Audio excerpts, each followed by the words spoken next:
Esto es Desde New York, una síntesis informativa con los temas de mayor trascendencia en la capital del mundo. Los hechos que son noticias en las voces de sus protagonistas. Desde New York con Luis Alfredo Collado.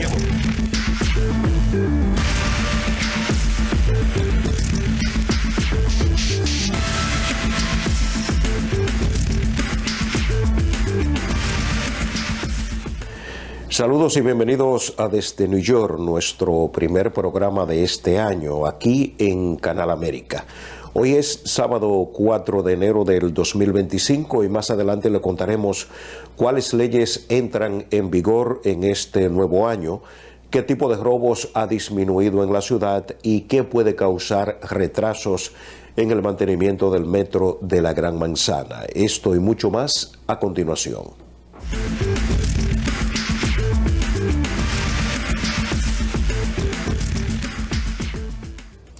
El estado de Nueva York aprueba una ley histórica para que grandes contaminantes paguen por daños climáticos, una legislación que ya hacía falta. La gobernadora de Nueva York, Kathy Hochul, firmó una legislación innovadora conocida como la Ley Superfondo para el Cambio Climático, que busca responsabilizar a las empresas más grandes de combustibles fósiles por los daños causados por el cambio climático. Esta medida determinará que las compañías que han generado más de 1.000 millones de toneladas de emisiones de gases de efecto invernadero entre 2000 y 2024, contribuirán con aproximadamente $3.000 millones al año durante 25 años. La nueva legislación toma como referencia la Ley Superfund de 1980, que obligaba a las empresas a financiar la limpieza de desechos tóxicos. Sin embargo, en este caso, el enfoque está en las emisiones de combustibles fósiles que han acelerado el calentamiento global, provocando fenómenos extremos como inundaciones, tormentas y olas de calor. El dinero recaudado se destinará a un fondo estatal para proyectos que incluye restauración y protección de humedales costeros, modernización de carreteras, puentes y sistemas de drenaje, recuperación de desastres naturales y tratamiento de enfermedades relacionadas con el cambio climático.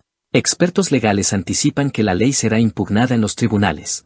Michael Gerard, profesor de Derecho Ambiental de la Universidad de Columbia, advirtió que las corporaciones podrían argumentar que una ley estatal no tiene la autoridad para establecer políticas climáticas nacionales. A pesar de los desafíos legales, Nueva York sigue el ejemplo de Vermont, que aprobó una medida similar. Otros estados como Maryland, Massachusetts, Nueva Jersey y California también están considerando leyes equivalentes. El Departamento de Conservación Ambiental de Nueva York tendrá hasta 2028 para establecer los detalles reglamentarios, marcando el inicio de una nueva etapa en la lucha contra el cambio climático. Mientras tanto, el debate sobre quién debe asumir los costos de esta crisis global continúa. Nueva York se prepara para grandes cambios legislativos en el 2025, con 5 leyes que impactarán a los neoyorquinos. Con el cierre del pasado 2024, la gobernadora Kathy Hochul firmó cerca de 700 proyectos de ley que transformarán diversos aspectos de la vida cotidiana en el estado. Desde licencias laborales hasta cambios en la industria de la moda, estas medidas comenzarán a implementarse en este 2025. Desde el 1 de enero, Nueva York se convirtió en el primer estado en ofrecer licencia prenatal remunerada. Este beneficio permitirá a las empleadas embarazadas acceder a 20 horas de tiempo libre pagado para citas médicas relacionadas con su embarazo. La gobernadora Hochul defendió la medida como un paso crucial para mejorar los resultados de salud de madres e hijos, eliminando barreras económicas y laborales.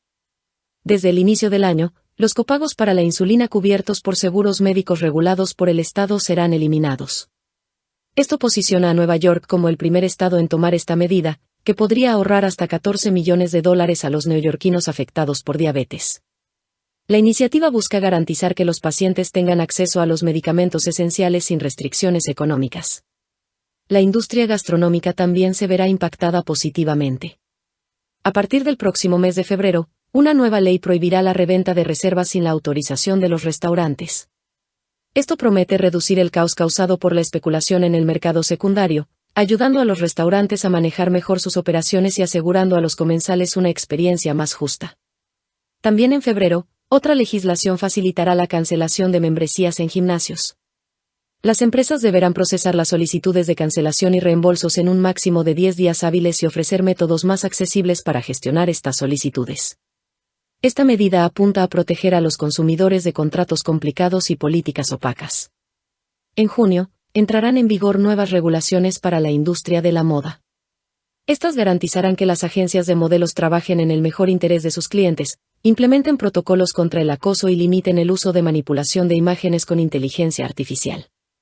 También cerrarán vacíos legales que permitían a estas agencias eludir responsabilidades, fortaleciendo los derechos laborales de los trabajadores creativos. Con estas reformas, Nueva York sigue liderando el camino hacia una sociedad más equitativa y moderna. La gobernadora Hochul destacó que estas leyes reflejan su compromiso de abordar los desafíos cotidianos de los neoyorquinos, marcando un inicio prometedor para el 2025. Los robos de automóviles han disminuido en Nueva York, aunque la amenaza persiste y hay que estar atentos. Después de años de incremento constante, los robos de automóviles en la ciudad de Nueva York han comenzado a disminuir, según datos recientes del Departamento de Policía de Nueva York. En el recién pasado 2024, los robos de vehículos bajaron un 9% en comparación con el mismo periodo de 2023. Aunque las cifras aún reflejan el segundo nivel más alto de las últimas 2 décadas. La caída en los robos se atribuye a una mayor conciencia pública y avances en seguridad vehicular, según expertos del sector y miembros de la Asociación Antirrobo y Fraude de Automóviles de Nueva York. Los robos de automóviles alcanzaron cifras récord en la década de 1990, con entre 30.000 y 40.000 casos anuales. Sin embargo, los avances en dispositivos de seguridad lograron reducir significativamente estas cifras, llegando a un mínimo histórico de 5.100 robos anuales en 2018. Pero desde entonces, los robos han aumentado nuevamente, impulsados en parte por vulnerabilidades en los sistemas de llaveros inteligentes. El Departamento de Policía de Nueva York y otras agencias policiales han adoptado innovadoras medidas para combatir el robo de vehículos, incluyendo el uso de localizadores y otras herramientas de tráfico para detener a los ladrones. Estas acciones, combinadas con arrestos de redes de robo de automóviles, han sido clave en la reducción de los delitos. La Autoridad Portuaria de Nueva York y Nueva Jersey también ha reportado una disminución del 33% en robos de automóviles en sus instalaciones, gracias al uso de lectores automáticos de matrículas y otras tecnologías de vigilancia. Los fabricantes de automóviles también han tomado medidas. Hyundai y Kia implementaron actualizaciones de software para solucionar vulnerabilidades explotadas por ladrones, lo que según las autoridades contribuyó a frenar los robos. Además, la instalación de pegatinas que indican estas actualizaciones se ha utilizado como disuasivo adicional. Aunque los datos recientes ofrecen una perspectiva alentadora, las autoridades advierten que los esfuerzos deben continuar para mantener la tendencia a la baja y proteger a los propietarios de automóviles en la ciudad de Nueva York. El Departamento de Educación de la ciudad de Nueva York impulsa un plan de estudios latinos en las escuelas públicas y ya veremos cómo eso impactará a nuestra comunidad. En un esfuerzo por diversificar el currículo y reflejar la diversidad de su alumnado, las escuelas públicas de la ciudad de Nueva York han lanzado un nuevo proyecto para desarrollar un plan de estudios latinos. Este programa, respaldado por una inversión de $3 millones de la alcaldía, busca integrar la historia, cultura y contribuciones de la comunidad latina en las lecciones durante todo el año. Con un sistema escolar donde los estudiantes latinos constituyen el 42% del alumnado, el grupo demográfico más grande. Esta iniciativa busca abordar años de predominio de autores y materiales escolares de origen blanco. En 2019, se descubrió que el 83% de los autores incluidos en los currículos eran blancos, lo que llevó al Departamento de Educación a tomar medidas para diversificar los recursos educativos. Aunque la administración anterior bajo el alcalde Bill de Blasio impulsó la iniciativa Mosaic con una inversión de $200 millones para diversificar los materiales escolares, el proyecto perdió ímpetu al asumir el cargo el alcalde Eric Adams. Muchos libros permanecieron almacenados durante meses antes de ser utilizados, y la administración actual ha priorizado cambios en la enseñanza de la lectura y matemáticas. A pesar de estos retos, el Departamento de Educación ha comenzado a implementar nuevos recursos bajo el programa Hidden Voice, que incluyen estudios asiático-americanos, afroamericanos y LGBTQI. También se están desarrollando materiales sobre las comunidades judía, musulmana y personas con discapacidades. La canciller Melissa Avilés Ramos, la primera latina en ocupar el cargo, destacó la importancia de este nuevo esfuerzo. Es crucial tener un plan de estudio centrado en la experiencia latina, que refleje la rica historia, cultura y contribuciones de nuestra comunidad, afirmó. Si bien el proyecto ha sido bien recibido, algunos padres y maestros expresaron su frustración por lo que consideran un enfoque fragmentado. El desarrollo del plan de estudios latinos está en sus primeras etapas. En colaboración con United Way, la Federación Hispana y el Teachers College de la Universidad de Columbia, se realizarán reuniones comunitarias para recolectar ideas y aportes del público. Se espera que el currículo esté listo para implementarse en los próximos 3 años. Esta iniciativa busca establecer un precedente en la educación inclusiva, asegurando que todos los estudiantes puedan aprender sobre su historia y la de otras comunidades en un entorno que celebre la diversidad. Seguimos presentando desde New York, aquí en Canal América. Gracias por seguir con nosotros y retornamos después de la pausa.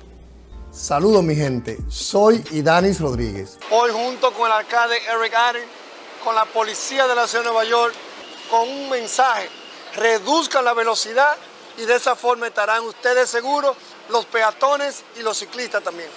Las cosas pasan rápido en la calle. Su velocidad le puede parecer lenta al manejar, pero si atropella a alguien, es espantosamente rápida. Conductores, estén pendientes de los peatones y ciclistas y al doblar reduzca la velocidad a 5 millas por hora. El exceso de velocidad arruina vidas. Reduzca la velocidad.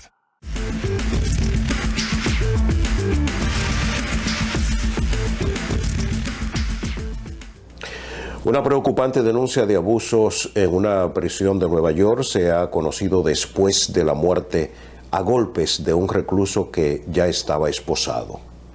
La reciente golpiza a un prisionero estatal esposado en el Centro Correccional Mercy, que resultó en su muerte, ha destapado una preocupante historia de abusos sistemáticos dentro de la prisión ubicada en el condado de Oneida.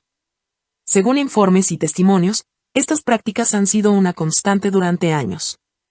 El caso que ha captado la atención nacional ocurrió el pasado 10 de diciembre, cuando al menos 8 agentes penitenciarios golpearon brutalmente a Robert Brooks, un hombre afroamericano de 43 años. Según un video difundido por la fiscal general de Nueva York, Leticia James. Brooks falleció al día siguiente, lo que generó indignación y condenas de funcionarios estatales y municipales. James calificó el video como impactante y perturbador. La muerte de Brooks no es un caso aislado. Exreclusos, demandas federales y un informe de supervisión de 2022 han documentado un patrón de violencia y discriminación dentro de las instalaciones. Álvaro Hernández, un exrecluso que pasó 3 años en Mercy, afirmó que los abusos son una práctica común en el centro. Un informe de la Asociación Correccional de Nueva York reveló que además de los abusos físicos a los prisioneros se les negaba acceso al comedor bajo excusas como estándares de aseo. Una práctica que afectaba de manera desproporcionada a personas negras. El informe también describió un abuso desenfrenado y discriminación racial por parte del personal. 2 demandas federales recientes respaldan estas denuncias. En una de ellas, Adam Bauer relató cómo fue brutalmente golpeado por varios oficiales en 2020 tras ser sorprendido fumando un cigarrillo en un baño. Bauer afirmó que la agresión fue investigada, pero las autoridades la consideraron justificada. En otra demanda, William Álvarez acusó a un oficial de rociarle un químico en el rostro tras un desacuerdo verbal. Posteriormente, Álvarez fue golpeado por varios oficiales que justificaron la agresión con acusaciones falsas en su contra. Ante el escándalo, el comisionado estatal de correcciones, Daniel Martuscello, aseguró que se implementarán cambios estructurales en el sistema penitenciario. No basta con condenar este acto horrible. Es necesario un cambio institucional, afirmó. La muerte de Brooks ha reavivado el debate sobre el trato a las personas encarceladas en Estados Unidos y la urgente necesidad de reformas que garanticen la dignidad y seguridad de quienes cumplen sus condenas. Organizaciones de derechos humanos y activistas han exigido una investigación exhaustiva y justicia para las víctimas de abuso en Mercy y otras prisiones del estado.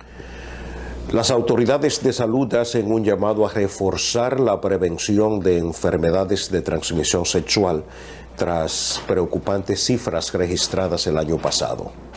El Departamento de Salud de la Ciudad de Nueva York presentó su más reciente informe de vigilancia de enfermedades de transmisión sexual, destacando avances en algunas áreas, pero alertando sobre el aumento de otras condiciones. Si bien las tasas de sífilis primaria y secundaria se redujeron un 22.6% y la viruela del mono mostró una marcada disminución respecto a 2022, las tasas de sífilis congénita aumentaron un alarmante 67%, mientras que clamidia y gonorrea también registraron incrementos significativos. La comisionada de salud interina, Michelle Morse, subrayó la importancia de realizar pruebas periódicas y aplicar medidas preventivas. Las enfermedades de transmisión sexual no diagnosticadas y no tratadas pueden causar graves problemas de salud a los neoyorquinos, declaró, insistiendo en la necesidad de un acceso equitativo a pruebas, tratamiento y servicios de prevención.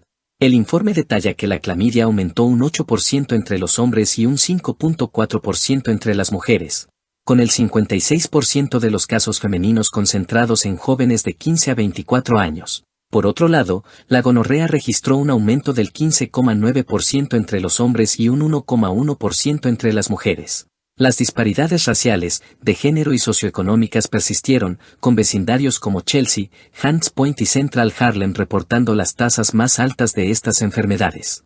Ángela Díaz, directora del Centro de Salud para Adolescentes Mount Sinai, destacó que los jóvenes, especialmente los negros y latinos, enfrentan barreras significativas para acceder a servicios de salud sexual. Los adolescentes necesitan servicios confidenciales, libres de prejuicios y culturalmente sensibles, afirmó. El presidente de Estados Unidos, Joe Biden, declara día de luto nacional por el fallecimiento del expresidente Jimmy Carter. El presidente de los Estados Unidos de Norteamérica, Joe Biden, ha programado para el jueves 9 de enero un funeral de Estado en honor al expresidente Jimmy Carter, quien falleció el pasado domingo 29 de diciembre a los 100 años de edad después de varios meses en cuidados paliativos. Las honras fúnebres tendrán lugar en Washington, D.C., capital del país. Biden ha proclamado el 9 de enero como Día Nacional de Luto en los Estados Unidos, instando a los estadounidenses a rendir homenaje a la memoria de Carter, un líder que marcó la historia del país. Además, ordenó que las banderas ondeen a media asta en la Casa Blanca, así como en todos los edificios gubernamentales. Jimmy Carter, quien fue presidente entre 1976 y 1981, pasó sus últimos días en cuidados paliativos en su hogar enfrentándose a un melanoma agresivo que se había extendido al hígado y al cerebro. Su legado, sin embargo, trasciende su lucha contra la enfermedad, destacándose como un hombre que dedicó su vida al servicio público y a la defensa de los derechos humanos. Biden calificó al expresidente como un ejemplo para todas las generaciones. El funeral de Estado reunirá líderes nacionales e internacionales para rendir tributo al expresidente más longevo en la historia de los Estados Unidos, cuya vida estuvo marcada por un profundo compromiso con la paz, la democracia y la justicia social. Miguel de Jesús Rodríguez informando desde New York. Legisladores estatales rechazaron el plan de construcción de la Autoridad Metropolitana de Tránsito, lo que podría poner en riesgo de algunos retrasos el mantenimiento del metro. La Autoridad Metropolitana de Transporte, MTA, podría enfrentar retrasos significativos en proyectos críticos de mantenimiento del metro, debido al veto de los legisladores estatales a su plan de construcción propuesto, según advirtió Jan Oliver, presidente de la agencia en una carta dirigida a los líderes legislativos. El plan de capital, valorado en $65,000 millones, debía ser aprobado antes del 1 de enero para garantizar la continuidad de proyectos cruciales, como la reparación de vías y la adquisición de nuevos vagones de tren. Sin embargo, Carl Heastie, presidente de la Asamblea, y Andrea Stewart, líder de la mayoría del Senado, rechazaron la propuesta al señalar que más de la mitad de los fondos necesarios para financiar el plan aún no han sido identificados. Si los legisladores no aprueban el plan en lo inmediato, la agencia tendrá que rediseñarlo y volver a presentarlo. Esta situación podría causar un efecto dominó en las operaciones de mantenimiento y modernización de la red de transporte, que es esencial para millones de neoyorquinos y para el bienestar económico de la región. Mientras tanto, el reloj avanza y la incertidumbre pone en jaque el futuro de uno de los sistemas de transporte público más grandes del mundo. Seguimos presentando desde New York, aquí en Canal América. Ahora hacemos una pausa y en breve regresamos. Saludos mi gente, soy Idanis Rodríguez. Hoy junto con el alcalde Eric Adams, con la policía de la ciudad de Nueva York, con un mensaje: reduzcan la velocidad y de esa forma estarán ustedes seguros, los peatones y los ciclistas también. Las cosas pasan rápido en la calle. Su velocidad le puede parecer lenta al manejar, pero si atropella a alguien, es espantosamente rápida. Conductores, estén pendientes de los peatones y ciclistas y al doblar reduzca la velocidad a 5 millas por hora. El exceso de velocidad arruina vidas.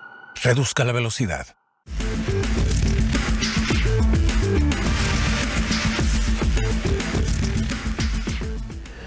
Ante la probable deportación masiva de migrantes después de la juramentación del presidente Donald Trump, México anunció el lanzamiento del botón de alerta para apoyar a migrantes en riesgo. Ante el flujo de migrantes que podrían ser deportados desde Estados Unidos, tras la asunción del presidente Donald Trump, México anunció el lanzamiento del botón de alerta, una iniciativa para apoyar a los migrantes en situaciones de riesgo de detención y deportación. Un botón de alerta que ya se puso de hecho en práctica en pequeña escala en algunos lugares y parece que está funcionando muy bien, en donde en caso de que te encuentres frente a una detención inminente, aprietas un botón de alerta, esto manda una señal al consulado más cercano y a los familiares que tú hayas previamente precargado en esa aplicación y desde luego a la Cancillería en México. De manera que esto nos permitiría estar alertas en el momento en el que alguien perciba el riesgo inminente de que pudiera ser sujeto a alguna detención. Juan Ramón de la Fuente, el jefe de la diplomacia mexicana, agregó que existe un programa de asesorías legales externas que se fortaleció con la contratación de 329 asesorías, representación legal y administración en materia laboral, civil, penal y migratoria. Y desde luego vamos a tener una mayor presencia en cárceles y centros de procesamiento y de detención. Yo ya visité varios, los cónsules están instruidos, tenemos que mantener una interacción continua con los oficiales, tanto de la agencia ICE, como de la agencia CBP. Por su parte, la presidenta de México, Claudia Sheinbaum, informó de reformas en el Instituto Nacional de Migración, encargado de gestionar a migrantes regulares e irregulares en el país para que apoye a la movilidad humana. Y al mismo tiempo, pues todo el apoyo que tenemos que dar en caso de que se dé una situación de deportaciones a las familias mexicanas, todo el apoyo legal y también en México, cuando lleguen a México, que sean recibidos bien, con una bienvenida. Según el gobierno azteca, en Estados Unidos hay un total de 38,4 millones de mexicanos, de los que 11,5 millones son migrantes de primera generación, mientras que 4 millones son indocumentados. México acusa a Trump de obviar la estabilización de los flujos migratorios en la frontera y abordar el tema de manera caótica, conveniente a una narrativa de propagar el miedo. Leo Salcedo informando desde New York.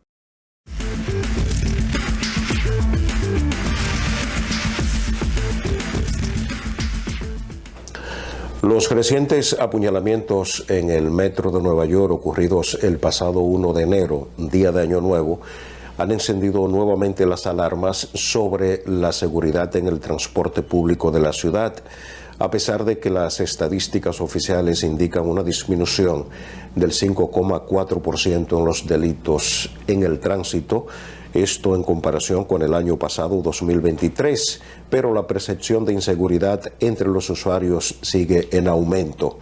Estos incidentes no son casos aislados, sino parte de una serie de eventos violentos que han afectado el metro en los últimos meses. La muerte de Debrina Caguán, que fue incendiada mientras dormía en un vagón del tren F en diciembre, y el intento de asesinato en la estación de la calle 18 en Chelsea, donde un sujeto empujó intencionalmente a la víctima hacia un tren en movimiento, son ejemplos alarmantes de una problemática que requiere atención urgente. La respuesta de las autoridades ha sido intensificar los operativos para capturar a los responsables y aumentar la presencia policial en las estaciones. Sin embargo, estas medidas reactivas parecen insuficientes para abordar las causas subyacentes de la violencia en el metro. Es necesario implementar estrategias preventivas que incluyan programas de apoyo a personas sin hogar, mejoras en la infraestructura de seguridad y campañas de concientización dirigidas a los usuarios. La seguridad en el transporte público es fundamental para el funcionamiento de una ciudad como Nueva York, y eso es prácticamente imperativo que las autoridades, en colaboración con la comunidad, desarrollen soluciones integrales que garanticen la protección de todos los pasajeros y restauren la confianza en el sistema del metro.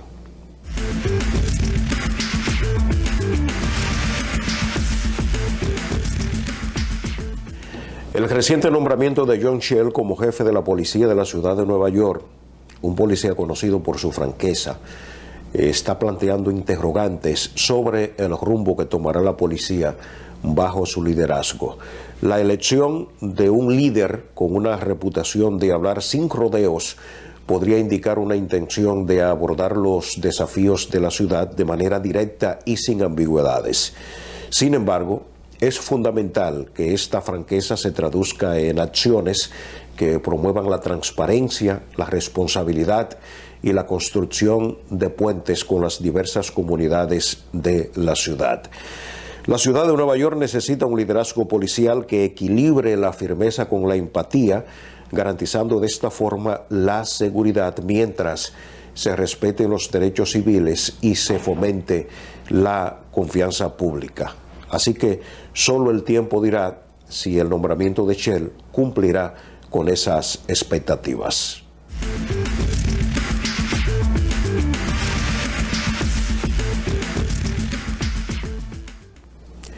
Así termina desde New York, aquí en Canal América. Agradecemos su sintonía y los invitamos para que vuelvan a estar con nosotros el próximo sábado a esta hora. Yo soy Luis Alfredo y deseo para todos un maravilloso fin de semana. Aquí finaliza Desde New York, su encuentro semanal con la comunidad hispana de los Estados Unidos.